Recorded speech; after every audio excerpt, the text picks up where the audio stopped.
उन दिनों में न तो कैलेंडर पर तारीखें लिखी होती थी और न ही बाजार रंग बिरंगे उत्सवों के साथ गूंजते थे। एक भाई और बहन के बीच में खामोश पल था। एक ऐसा पल जो प्रेम, साहस और एक छोटी सी धागे के माध्यम से शताब्दियों तक गूंज उठा।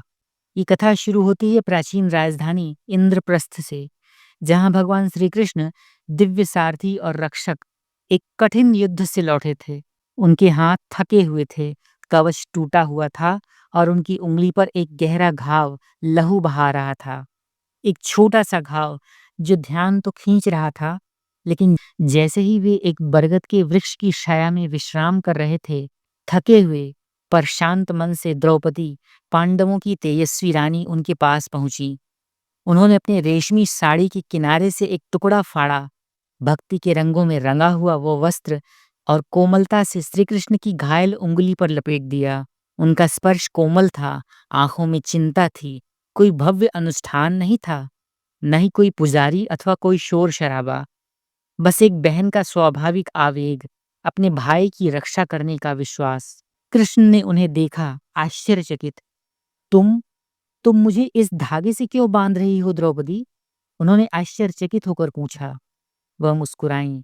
क्योंकि तुम मेरे परिवार हो और परिवार एक दूसरे की रक्षा करता है कृष्ण। उनके इस भावपूर्ण कृत्य से प्रभावित होकर कृष्ण ने अपना हाथ उठाया और उन्हें आशीर्वाद दिया। यह धागा तो कपड़ा है, उन्होंने कहा, पर इसमें रक्षा की शक्ति है। जब तक यह बंधन बना रहेगा, मैं तुम्हारे साथ रहूंगा, हर जन्म में, हर संकट में। और इस प्रकार उन्होंने वचन दिया, न कि सिर्फ एक देवता के रूप में, अपितु एक भाई के रूप में। वर्षों बाद जब द्रौपदी को राजसभा में अपमानित किया गया, उनके बाल खींचे गए और उनकी इज्जत खतरे में पड़ गई, तो वही श्री कृष्ण उनकी मौन प्रार्थना का उत्तर देने के लिए आए। उन्होंने उनकी साड़ी की लंबाई को अनंत कर दिया, जिससे उनकी लज्जा बच गई। जब कोई मनुष्य नहीं बचा सका था, वही धागा जो कभी श्री कृष्ण की उंगली को बांधता था, अब एक दिव्य वचन का एक प्रतीक बन गया। प्रेम से जन्मा हुआ एक सच्चा वादा। यही है रक्षाबंधन की आत्मा। बस एक त्योहार नहीं, अपितु उस बरगद के वृक्ष के नीचे बीते हुए उस पल की याद। एक यादगार जो ये याद दिलाती है कि सुरक्षा ताकत से नहीं, अपितु प्रेम से आती है। कि एक साधारण सा धागा ईमानदार भावना से यदि बंधा हो, तो वो विश्वास फौलाद से भी मजबूत ढाल बन जाता है। पर कथा यहीं पर खत्म नहीं होती। पुराण एक और कथा भी सुनाते हैं, राजा बलि और देवी लक्ष्मी की कथा।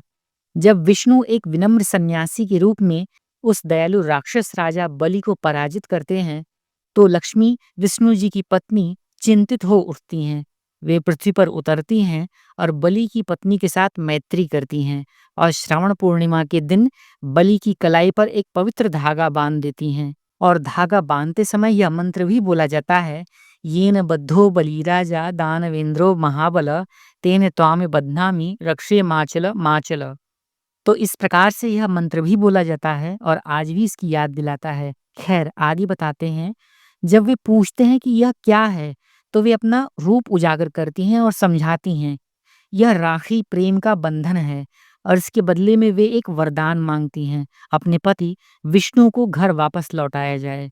देवी की भक्ति से प्रभावित होकर बलि ने न केवल वरदान दिया, अपितु विष्णु को अपने घर पर वापस बुलाने का आमंत्रण भी दिया। पुनः एक धागा एक रक्षा का पुल बन गया, शत्रुओं के बीच, लोगों के बीच और दिलों के बीच। बस इसीलिए जब भी रक्षाबंधन के दिन बहनें सुबह सुबह उठकर गुड़, रोली और चावल आदि तैयार करती हैं और अपने भाई की कलाई पर राखी बांधती हैं, तो वे केवल एक रीति नहीं निभा रही होती, वे द्रौपदी के उस अदम्य साहस को जी रही होती हैं, लक्ष्मी जी की बुद्धिमत्ता को याद कर रही होती हैं और उस अमर सत्य को दोहरा रही होती हैं कि प्रेम जब सम्मानित हो तो सुरक्षा बन जाता है।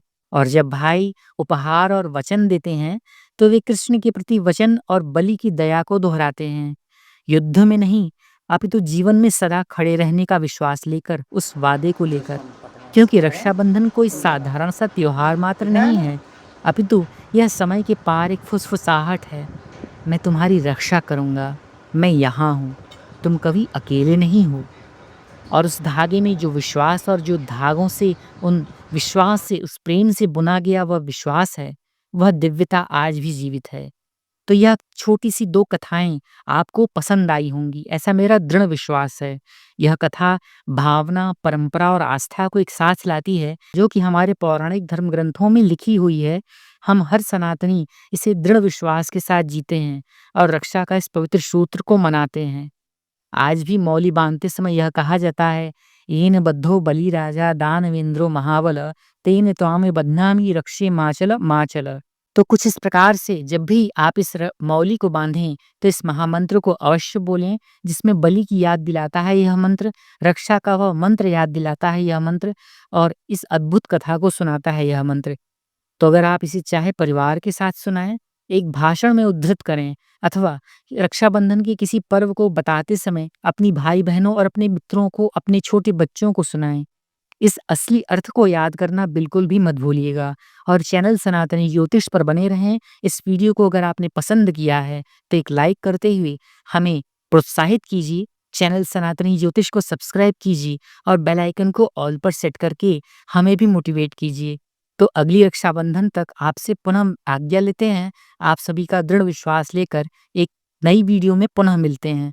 तब तक के लिए आप सभी को हार्दिक आभार। रक्षाबंधन की बहुत बहुत शुभकामनाएं। हर हर महादेव।